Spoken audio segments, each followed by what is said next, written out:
맞벌이하는 어느 성도님 가정 이야기입니다. 엄마 아빠가 일 때문에 집을 비우면 둘째 아이는 휴대폰으로 엄마 아빠에게 전화를 합니다. 전화로 여러 가지 시시콜콜한 이야기까지 다 하고 할 얘기가 없으면 전화를 끊지 말고 그냥 켜놓고 있으라고 말합니다. 스마트폰으로 엄마 아빠 숨소리와 작업하는 소리가 바로 옆에 있는 것처럼 느껴져서 그렇게 엄마 아빠의 인기척 소리를 듣는 것으로 이 아이는 혼자 있는 시간 안심을 하는 것입니다. 디모데후서 3장 16절 17절에 사도 바울은 이렇게 말합니다. 모든 성경은 하나님의 감동으로 된 것으로 교훈과 책망과 바르게 함과 의로 교육하기에 유익하니 이는 하나님의 사람으로 온전케 하며 모든 선한 일을 행하기에 온전케 하려 함이니라. 모든 성경은 하나님의 감동으로 기록되었습니다. 그런데 여기서 하나님의 감동이란 말을 영어 성경은 하나님의 숨결로 번역하고 있습니다. 하나님의 숨결. 그렇습니다. 우리가 신앙생활을 하면서 결코 놓치지 말아야 할 것은 하나님의 숨결입니다. 개인적이고도 인격적으로 다가오시는 하나님의 숨결과 성령님의 음성을 민감하게 귀 기울이면서 듣고 그 안에서 주님의 사랑으로 호흡하는 것이 곧 신앙생활입니다. 오늘은 강림절 셋째 주일입니다. 강림절은 점점 더 가까이 다가오시는 하나님의 숨결과 주님의 인기척을 더 분명하고 아주 더 철저하게 그리고 치밀하게 듣는 절기인 것입니다. 강림절은 두 가지 의미를 지니고 있습니다. 첫째, 강림절은 성탄절을 지향합니다. 예수님이 이 땅에 오신 성탄의 참뜻을 기쁨으로 다시 되새김질할 수 있도록 돕는 것이 강림절입니다. 둘째, 강림절은 성도들이 마지막 때에 예수님의 재림을 기대하고 두렵고 떨리는 마음으로 살아가야 함을 가르치는 동시에 믿지 않는 사람들에게 종말의 경고를 알리는 의미가 있습니다. 성경은 처음부터 끝까지 예수님에 대한 말씀입니다. 주님이 오실 것과 주님이 오셔서 행하신 일들과 그리고 주님이 다시 오실 때 일을 말씀하고 있습니다. 세상에서 가장 분명하고 정확한 것 하나는 주님이 다시 오신다는 것입니다. 2020년 1월 1일이 있었고 12월 13일이 이렇게 온 것처럼 주님이 오시는 종말이 반드시 있다는 것입니다. 그리고 그 이후의 삶이 있다고 말씀합니다. 오늘 본문은 우리가 잘 아는 부자와 나사로 이야기입니다. 한 부자가 있고 나사로라는 거지가 있었습니다. 부자는 좋은 옷, 좋은 집, 좋은 음식을 누리며 날마다 잔치를 하며 살아갑니다. 이 세상 그 누구도 부럽지 않은 사람입니다. 그러나 나사로는 늘 배가 고프고 병이 든 사람입니다. 상처가 곪고 터졌지만 치료할 수가 없습니다. 그 몸으로 구걸을 해야 겨우 먹고 살 수 있기 때문입니다. 인생의 가장 밑바닥을 삽니다. 심지어 개들이 길거리에서 살아가는 것과 똑같은 방식으로 연명을 합니다. 부자의 상에서 떨어지는 것을 먹기 위해 모여든 개들 사이에 나사로가 같이 있었기 때문입니다. 부자는 이런 불쌍한 나사로를 보고도 한마디 말조차 건네지 않습니다.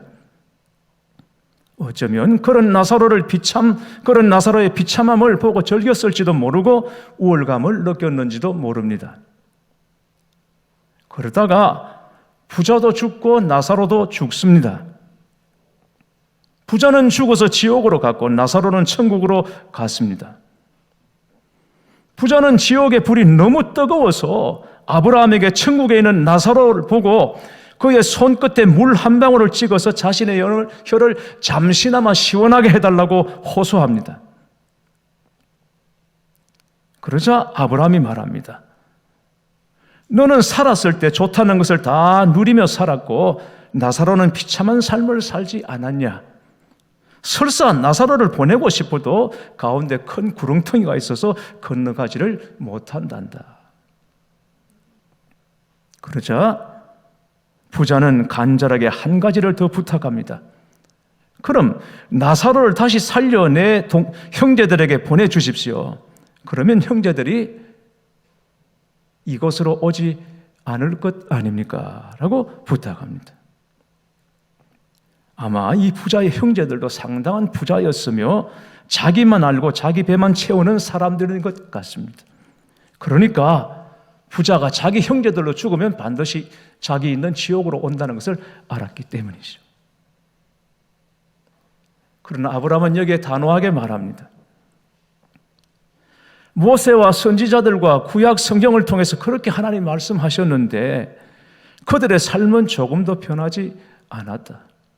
그러니 설령 죽은 자가 다시 살아온다 할지라도 그들은 삶을 결코 돌이키지 않을 것이다.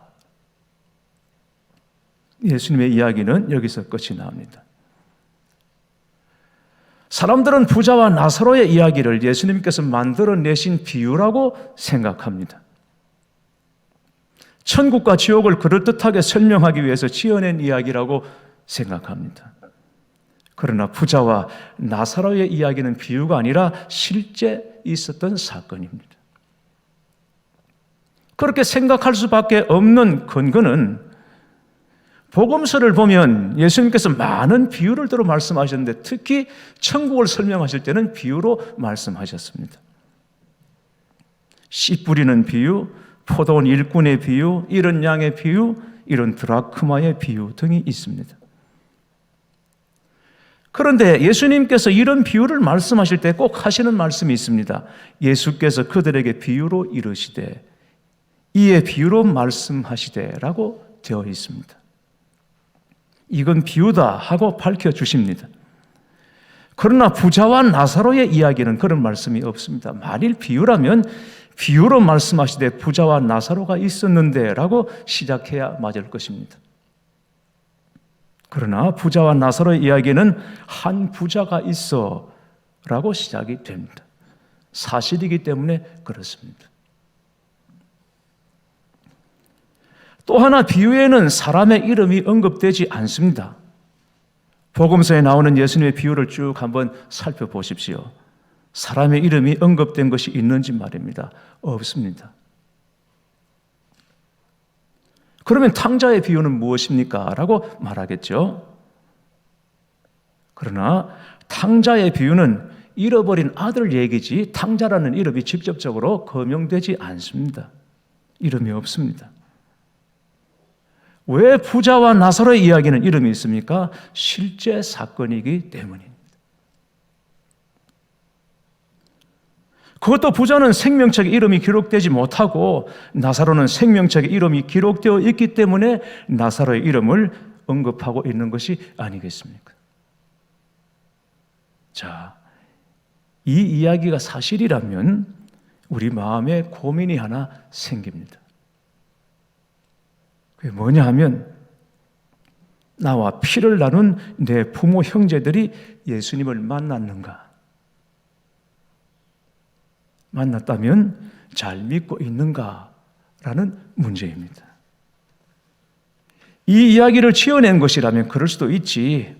이야기를 들으니까 아직 내 형제들은 젊고 힘이 있어서 나중에 때가 되면 언젠가는 믿겠지라고 생각할 수도 있을 것입니다. 그러나 부자와 나사로의 이야기가 사실이기 때문에 우리는 더 이상 내 부모, 형제, 자식의 구원 문제를 놓고 시간을 늦출 수가 없습니다. 왜냐하면 부자와 나사로가 갑자기 죽었기 때문입니다. 그렇다고 여러분 집안에 갑자기 무슨 일이 생긴다 그런 말을 하는 것은 아닙니다. 분명한 것은 언제일지 모르지만 갑자기 도둑처럼 찾아오는 종말이기 때문에 그렇습니다. 요한계시록 21장 4절에 천국을 설명하는 말씀이 나옵니다. 모든 눈물을 그 눈에서 닦아주시니 다시는 사망이 없고 애통하는 것이나 곡하는 것이나 아픈 것이 다시 있지 아니하리니 처음 것들이 다 지나갔음 이르라. 천국은 죽음도 없고 슬픔도 없고 아픈 것도 없는 곳입니다. 그러나 오늘 부자와 나사로의 이야기를 보면 천국에도 여전히 아픔이 있을지도 모르겠다는 생각이 듭니다. 물론 천국에 있으면 복되지만 우리가 눈을 돌려 지옥을 보면 믿지 못한 내 형제와 자매가 고통당하는 것을 바라볼 수 있을까?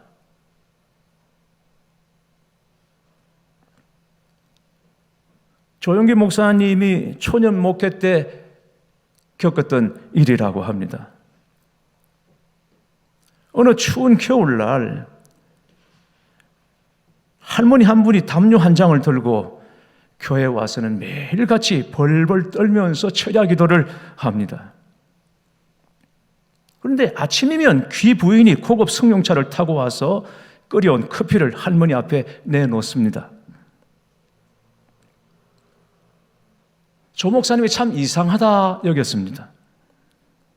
그래서 하루는 귀 부인을 사무실로 불러서 사연을 물었습니다. 그랬더니 하는 말입니다. 어머님이 계속 고집을 부리세요. 맏아들도 둘째인 우리도 잘 삽니다. 우리 집에 오시면 어머니 방이 따로 있고 금침도 준비되어 있고 좋은 음식도 있는데 꼭 셋째 아들네 집에서 사시겠다고 고집을 하시네요.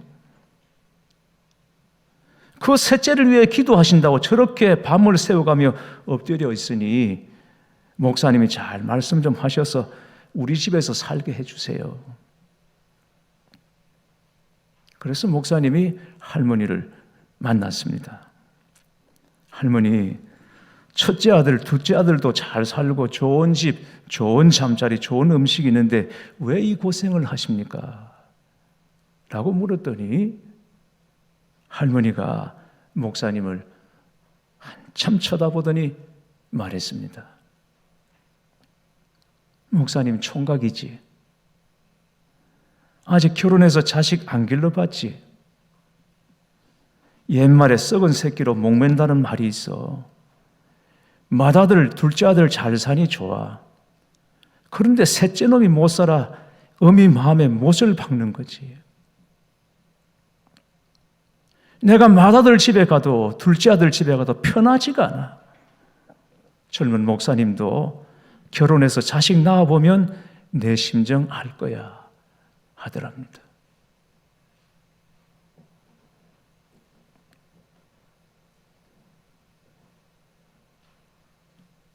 여러분, 어쩌다가 우리가 이 복음을 받아서 믿는 자가 되었습니까? 어쩌다가 우리가 그리스도인이 되었습니까? 어쩌다 이 감당하지 못할 은혜를 입었습니까?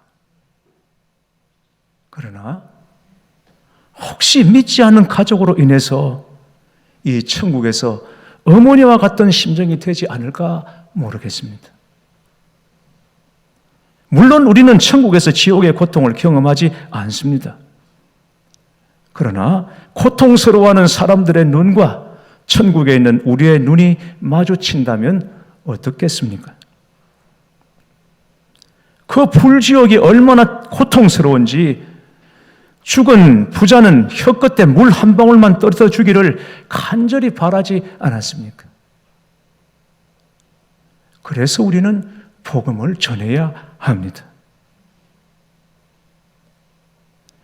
요즘 같은 코로나 시대 때 무슨 전도냐고 그렇게 말씀하시겠습니까? 그렇다면 기도는 하고 계십니까? 그 영혼을 위해서 간절히 정말 기도는 하고 계십니까? 마태복음 11장 17절에 예수님께서 말씀하십니다. 우리가 너희를 향하여 피리를 부르도 너희가 춤추지 않고 우리가 슬피 울어도 너희가 가슴을 치지 아니하였도다 함과 같도다.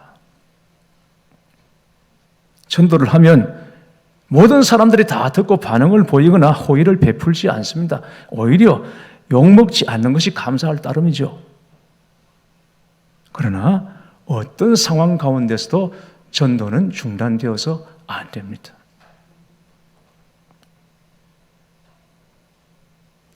이 코로나 상황이 전도를 중단할 이유가 안 됩니다. 이 코로나 사태가 전도를 막을 수 있는 이유가 될 수 없습니다. 성경을 보십시오. 주의 복음이 힘있게 전해질 때가 언제였습니까? 그때는 불신자들이, 믿지 않은 사람들이 유난히 마음이 부드러워져서 마음을 열고 복음을 순순히 받아들였기 때문에 사도행전과 같은 그런 역사가 일어났습니까? 그렇지 않습니다. 그때나 지금이나 믿지 않는 사람들의 마음의 문은 늘 닫혀 있습니다. 그런데도 부흥이 일어났고 3,000명, 5,000명 믿는 자들이 회개하고 돌아왔던 이유는 그 어려움에도 불구하고 그 환난, 탄압, 박해에도 불구하고 더 힘있게 복음을 전했기 때문에 닫혀진 문들을 열고 복음이 그 속에 들어갈 수 있었던 것입니다.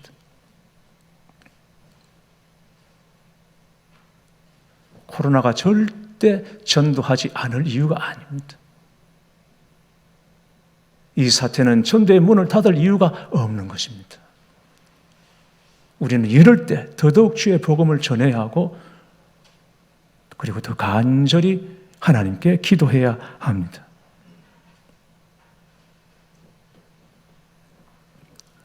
오늘 말씀은 지옥의 고통이 얼마나 무서운지 잘 보여주고 있습니다. 큰 구렁을 넘어서 사랑하는 사람이 고통하는 것을 어떻게 우리가 볼 수 있겠습니까? 함께 천국 가야 되지 않겠습니까? 반응을 안 해도 자꾸 천국으로 초청해야 합니다. 그러면 다시 안 본다. 그런 말 하려면 내 앞으로 오지도 말라. 그래도 우리는 계속 천국으로 그를 초청해서 결국은 내가 여는 것이 아니라 성령께서 그 마음의 문을 열시고 복음이 들어갈 수 있도록 주님 앞에 기도하고 복음을 전해야 하는 것입니다. 예수님은 마지막 때 부자의 모습을 통해서 우리가 어떻게 살아야 할지를 말씀해 주고 계십니다. 부자는 자색 옷을 입고 살았습니다. 이 당시에 자색 옷이라면 최고의 옷감입니다. 원단이 어떤지는 모르지만 자색 옷이라고 컬러를 분명히 말씀하고 있습니다. 자색은 당시에 낼 수 없는 색깔이었어요. 이런 염료가 없었어요. 염색 기술이 제대로 발달하지 않았던 때이기도 하지만 이 자색이라는 색깔은 낼 수가 없는 색이었습니다. 성경에서 말하는 자색, 요즘 우리 감리교로 말하면 감독님들이 입는 이 컬러입니다. 그 자색 컬러. 가톨릭에서 주교급 이상들이 입는 색깔이죠. 이 색깔이 고귀한 것은 염료를 구할 수가 없으니까 어렵게 바다에서 뿔소라, 뿔고동 한 5,000마리 정도를 잡아서 그 내장을 훑어내야 겨우 조금 염색할 수 있을까, 그런 정도로 귀한 색이었습니다. 그런데 이 부자는 그 자색 옷을 입었는데 외출할 때만 입은 것이 아니라 집 안에서도 그 자색 옷을 입고 날마다 잔치를 했습니다. 집이 얼마나 큰지 모릅니다. 20절에 보니까 거지 나사로가 부자의 대문에 누웠다고 말하고 있습니다. 여러분, 당시에 대문을 둘 정도면 얼마나 큰 집이었겠습니까? 그런 분위기 속에서 그는 자신을 위해서 좋은 음식, 좋은 옷, 좋은 집을 누리고 살았습니다. 자, 그렇다면 이게 잘못입니까? 좋은 집을 가지고 좋은 음식을 먹으며 좋은 옷을 입고 산 것이 잘못입니까? 오늘 말씀을 보면 이 부자가 어떤 큰 범죄를 저질렀다는 말씀이 없습니다. 이걸 죄라고 말씀하지 않습니다. 그러나 부자의 잘못이 무엇입니까?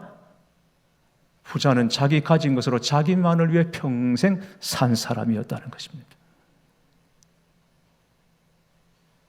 뿐만 아니라 죽어 지옥에 갔을 때에도 여전히 자기 중심적입니다. 부자는 땅에서 가난한 나사로를 업신여겼습니다.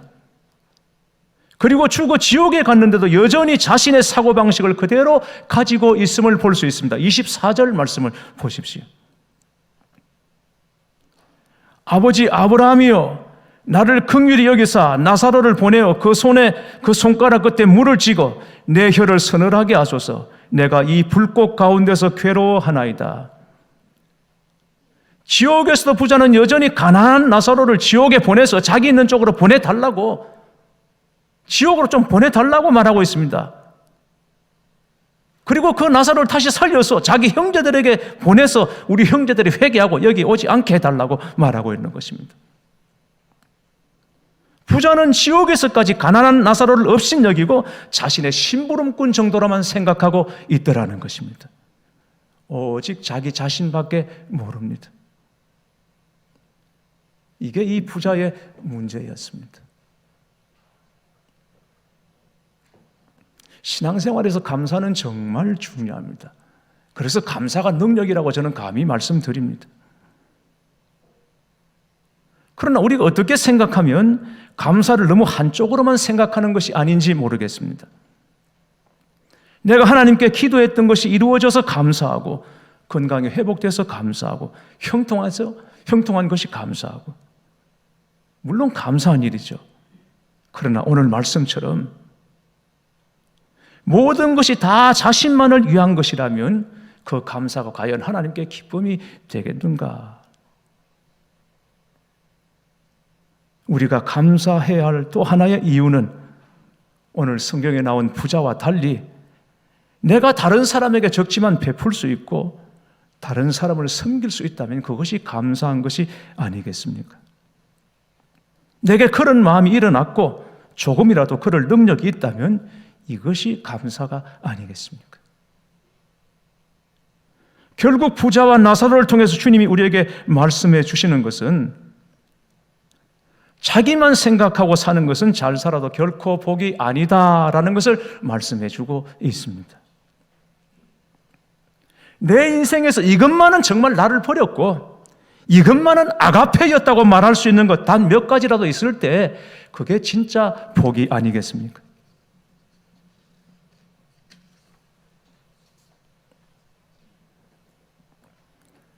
보리스 콘펠트 박사는 러시아에 살던 유대인 의사였습니다. 그는 러시아에 살면서 스탈린도 신이 아니다, 인간이다. 당연하죠. 스탈린이 왜 신입니까? 인간이죠. 그러나 그렇게 말했다는 죄목으로 체포되어서 강제노동 수용소에 던져졌습니다. 의사인 보리스의 임무는 죄수들이 병원에서 죽지 않고 일하다가 죽도록 하는 것이었습니다. 그는 죄수가 건강하든 아니든 웬만하면 의료 카드에 건강하다고 적어서 죄수들을 작업장으로 보내라는 압력을 받고 그 불의한 요구에 부역하면서 점차 자신의 인간성이 파괴되고 있는 것을 느끼고 괴로워하고 갈등하기 시작했습니다. 그러던 어느 날 동료 죄수에게 전도를 받습니다. 절망의 바닥에서 예수 그리스도를 구주로 영접한 데 이어서 그는 깜짝 놀랄 소식을 접하게 됩니다. 그 수용소 안에는 일종의 지하교회 공동체가 있었는데 거기 그리스도인들이 모두 이 의사의 구원을 위해서 기도하고 있었고 오늘 그 기도가 마침내 응답되었다는 것입니다. 그는 그날부터 자신이 복음의 빚진 자임을 깨닫고 정성을 다해 환자들을 치료하기 시작했습니다. 그러자 의료품을 낭비하고 환자들의 관대하다는 경고를 몇 번 받았습니다. 수용소 측으로부터. 다시 한번 죽을 사람을 살리면 네가 대신 죽을 것이라는 통고까지 받았습니다. 한 번은 장암에 걸린 남자를 만나 치료하게 됩니다. 그는 또 한 번 수용소의 경고를 무시하고 그 사람을 살립니다. 소생한 그 환자가 이렇게 하면 당신의 생명이 위험한데 왜 이런 일을 하느냐고 물었습니다.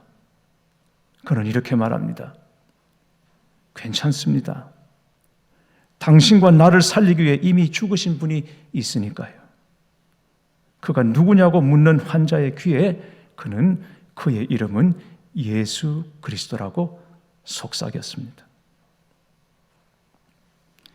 이 사람을 살린 것이 알려지면서 이 의사는 공개 처형을 당했습니다. 그러나 그가 죽던 그 순간 그에게 살림을 받은 환자는 그가 전해준 복음에 흐느끼며 영접 기도를 드리면서 고백합니다. 보리스, 이제는 내 차례입니다. 이제는 내가 그 사랑을, 그 생명을 전하겠습니다. 그의 이름은 러시아 반체제 지성인이자 노벨상 수상자인 알렉산더 솔제니친입니다. 사랑하는 교회 여러분, 이 성탄의 절기에 점점 가까이 다가오시는 주님의 인기척을 여러분 듣고 계십니까? 아직도 주님을 만나지 못한 자들을 향해 안타까워하시는 주님의 마음이 여러분의 마음에도 느껴지고 있습니까? 오늘 우리에게 주신 말씀, 부자와 나사로의 이야기를 통해 우리가 깨달아야 할 것은 분명합니다. 하나님의 선물 예수 그리스도를 전해야 한다는 것입니다. 다시 말씀드리거니와 여러분, 어쩌다가 우리가 예수님을 믿게 되었습니까? 어쩌다 이 좋은 주님을 우리의 구주, 나의 주인으로 모시게 되었습니까? 내가 찾았기 때문입니까? 내 열심 때문입니까? 내 공로입니까? 무슨 선한 것이 내 안에 있었습니까? 오직 하나님의 은혜입니다. 이 복음이 내 안에 있는 것이 복이지만, 그러나 이 복음이 나를 통해서 흐르게 되면 더 큰 복이 되는 것입니다. 내 안에 있는 이 복음은 내게 능력이 됩니다. 그러나 이 복음이 나를 통해서 흘러나가게 되면 더 큰 능력이 되는 줄 믿으시기 바랍니다. 여러분의 희생과 섬김과 순종으로 여러분 가정 안에 인과 기도의 역사가 먼저 일어나고 그 구원의 물결이 점점 밖으로 퍼져나가는 은혜의 역사가 있으시기를 주님의 이름으로 축원합니다.